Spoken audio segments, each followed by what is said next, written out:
এই গ্রামে এক চাষি বসবাস করে তার স্ত্রীকে নিয়ে। তাদের ঘরে কোনো সন্তান নেই, তারা খুব গরিব, কিন্তু তারা নিজেদের মধ্যে খুব সুখে দিন কাটায়। নিজেদের মধ্যে একে অপরের সঙ্গে গল্প করে খুবই সুখে থাকে।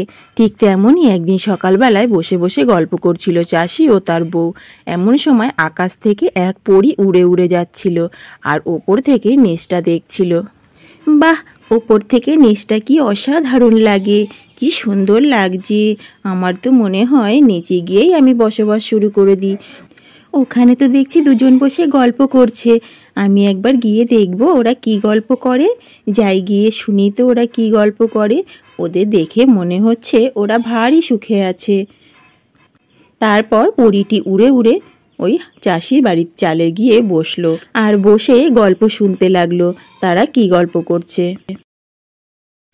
হ্যাঁ গো, তুমি এত ভেবো না, দেখবে আমাদের কোনো কষ্ট হবে না, সব ভগবানের ইচ্ছায় ঠিক হয়ে যাবে। অত কেন ভাবছো তুমি, বলো তো? তুমি এত চিন্তা করলে আমার কি ভালো লাগে বলো? আরে আমরা তো ঘরে বারে মাত্র দুজন মানুষ, সব ঠিক হয়ে যাবে। পরীর এসব কথা শুনে খুবই খারাপ লাগলো। আরে না না, তুমি যে বলছো ঠিকই, কিন্তু চিন্তা তো একটা হয় বলো। কি খাবো রাত পোয়ালে, খাবার দাবার তো কিচ্ছু নেই ঘরে। তুমি একটা মাত্র বউ, তোমাকে আমি একটু ভালো খাবার তো দূরের কথা, তোমাকে খেতে পর্যন্ত দিতে পারি না। এটি এদের কথা শুনছিল আর মনে মনে ভাবছিল এদের জন্য কিছু করতেই হবে আমাকে, এরা ভীষণই ভালো মানুষ। না গো বউ, কিছু একটা করতে হবে, এইভাবে বসে থাকলে হবে না। আমি যাই বাজারের দিকে গিয়ে দেখি সস্তায় কি বীজ পাই। তারপর চাষি বাজারের দিকে রওনা দিল। বাজারে গিয়ে সে দেখবে কি সস্তায় বীজ পায়, সেই বীজ জমিতে লাগিয়ে দেবে। তাদের অল্প একটু জমি আছে। হ্যাঁ গো, সাবধানে যেও, অত চিন্তা করো না, চিন্তার কিচ্ছু হয়নি। আমি যাই, গিয়ে ঘরে কি আছে সেগুলো রান্না বসিয়ে দিই, খেতে তো হবে একটু। এই বলে চাষির বউ চলে আসলো রান্নাঘরে। সে কি রান্না করবে সে বুঝতেই পারছে না। কিছু শুকনো সবজি রয়েছে ঘরে আর সামান্য একটু চাল রয়েছে, তাই দিয়ে তাকে কিছু রান্না করতে হবে। না না, আর দেরি করা যাবে না, এখন রান্নাটা বসিয়ে দিতে হবে। যা আছে তাই দিয়েই রান্নাটা করে ফেলি। যা আছে কপালে, কি আর করা যাবে। ভগবান যা করে তা ভালোর জন্যই করে, নিশ্চয়ই আমাদের এই ভালোর জন্যই এই অভাবটা দিয়েছে। যাক, রান্নাটা শুরু করে দিই। চাষির বউ ওদিকে রান্না শুরু করে দিয়েছে আর চাষি হেঁটে হেঁটে বাজারের দিকে যাচ্ছে। চাষি হাঁটতে হাঁটতে বাজারের মধ্যে পৌঁছে গেছে আর সেখানে গিয়ে দেখছে বেশ ভালোই ভিড় রয়েছে বড় লোকদের। তারপর সস্তায় কিছু বেগুনের বীজ নিয়ে এসেছে চাষি। তারপর সেগুলো জমিতে একবারে লাগিয়েই তারপরে বাড়িতে যাবে। যাক, বীজগুলো লাগানো হয়ে গেছে, এখন বাড়ির দিকে যাই, বউকে গিয়ে খবরটা দিই। বেগুনগুলো হলে যদি ভালো ফসল হয়, বিক্রি করলে একটু খাওয়া দাওয়া করতে পারবো ভালো মন্দ। যাই, গিন্নিকে গিয়ে খবরটা দিয়ে দিই। তারপর চাষি বাড়িতে এসে বউকে খুবই ডাকাডাকি করছে মনের আনন্দে। কই গো গিন্নি, কোথায় গেলে? আরে তোমাকে দেখতে পাচ্ছি না তো, কোথায় তুমি? আরে এদিকে বেরিয়ে এসো, ভালো খবর আছে। তারপর চাষি বসে পড়লো ভাত খেতে। খেতে খেতে খুব গল্প করছে বউর সঙ্গে। আরে বউ, জানো তো আজকে কি হয়েছে? আরে বাজারে গিয়ে কিছু সস্তায় বেগুনের বীজ পেয়েছি, সেগুলো নিয়ে এসে আমাদের জমিটায় লাগিয়ে দিয়েছি। বাহ, এ তো তুমি খুব ভালো করেছো। দেখবে এবার আমাদের এই দুঃখ দূর হবে এই বেগুন দিয়েই। দেখো তুমি তুমি অত চিন্তা করো না, তুমি নিশ্চিন্তে খাও তো দেখি। তোমার জন্য দেখো আমি কত কিছু রান্না করেছি, খেয়ে নাও খেয়ে নাও, আমাদের দেখবে ভালোই হবে। ঠিকই বলেছো গিন্নি, যদি ভালো হয় তাহলে তো ভালোই, বলো। ভালো থাকতে কার না ইচ্ছে করে বলো। ও হ্যাঁ, বলি কি গিন্নি, দুটো বেগুনের বীজ রয়েছে, তুমি একটু লাগিয়ে দিও তো বাড়িতে। আচ্ছা ঠিক আছে, আমি লাগিয়ে দেব, তুমি এখন খাও তো চুপচাপ বাপু। তারপর চাষি ভাত খেতে লাগলো। খাওয়া দাওয়া শেষে চাষির বউ বেগুনের বীজগুলো উঠোনের দুপাশে লাগাতে শুরু করে দিয়েছে। এক পাশে তো লাগানো হয়ে গেছে, এখন আর এক পাশে লাগাচ্ছে। যাক বাবা, বেগুনের বীজ দুটো লাগিয়ে দিয়েছি, বাড়িতেও যদি বেগুন হয় তাহলে তো ভালোই হবে। অনেক আশা করে তো লাগালাম। বেগুনের চারা লাগানো হয়ে গেছে আর এদিকে সন্ধেও নেমে গেছে, রাতও হয়ে গেছে। তাই চাষি আর চাষির বউ ঘুমিয়ে পড়েছে। তারা অঘরে ঘুমোচ্ছে, এমন সময় সেই পরী এসে হাজির হলো তাদের জমিতে। আজ আমি এই চাষির উপকার করব। এই চাষি খুবই ভালো মনের মানুষ, তাই একে আমি অনেক ফসল হইয়ে দেব। এই কথা বলে জাদু করতে লাগলো পরী। আর জাদু করার সঙ্গে সঙ্গেই চারা থেকে রাতারাতি বড় বড় বেগুন গাছ হয়ে গেল এবং সেই গাছে অনেক বেগুন হয়েছে, অস্বাভাবিক বেগুন হয়েছে। এত বেগুন কেউ কখনো দেখতে পায়নি। সমস্ত জমি একই রকমভাবে বেগুন হয়ে রয়েছে, সারা জমি বেগুনে ভর্তি হয়ে গেছে। তারপর পরী চলে গেল তার বাড়ির বেগুন গাছে, সেখানে গিয়েও জাদু করে দিল। সেখানেও রাতারাতি বড় বড় বেগুন গাছ হয়ে গেল এবং বেগুনে ভরে গেছে সারা উঠোন। আর পরীর এইসব জাদুর কীর্তি চাষি ও তার বউ কিছুই টের পেল না। তারা তো নিশ্চিন্তে ঘুমোচ্ছে।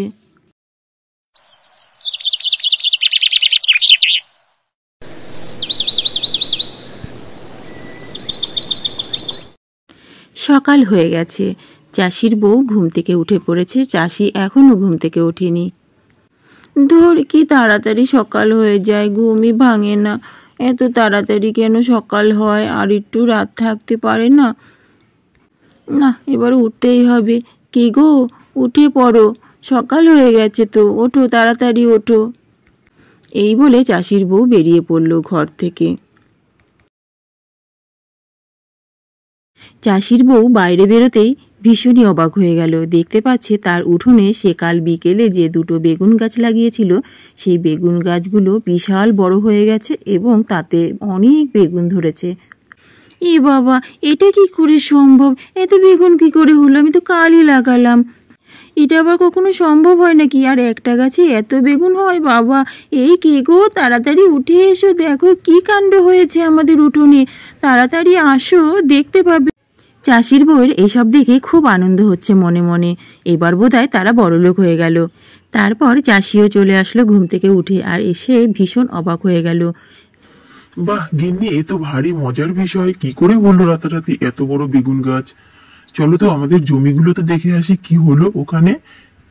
তারপর চাষি ও তার বউ দুজনে মিলে তাদের জমিতে যাওয়ার জন্য দ্রুত যেতে পারে যার জন্য নদীর ধারে রাস্তাটা ধরে যাচ্ছিল।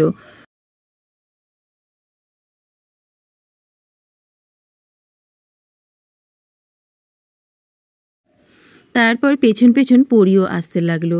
পরী তাদের উপকার করতে পেরে ভীষণই আনন্দিত হয়েছে। এরা আমার উপকার পেয়ে মনে হয় ভীষণ খুশি হয়েছে। যাক, এদের ভালো করতে পেরেছি, এটাই আমার ভালো লাগছে। তারপর চাষি ও তার বউ জমির পাশে এসে দাঁড়িয়ে দাঁড়িয়ে দেখছে তাদের জমিটা। দেখছে তাদের জমিও একদম বেগুনে ভরে গেছে, আর গাছগুলো সেই একই রকম বিশাল আকারে বড় হয়েছে। কিন্তু কিভাবে হলো তারা কিছুই বুঝতে পারছে না। অনেক বড় বড় বেগুন গাছ হয়েছে আর তাতে একদম ভর্তি বেগুন রয়েছে। এই বেগুন বিক্রি করে তারা অনেক টাকা উপার্জন করতে পারবে।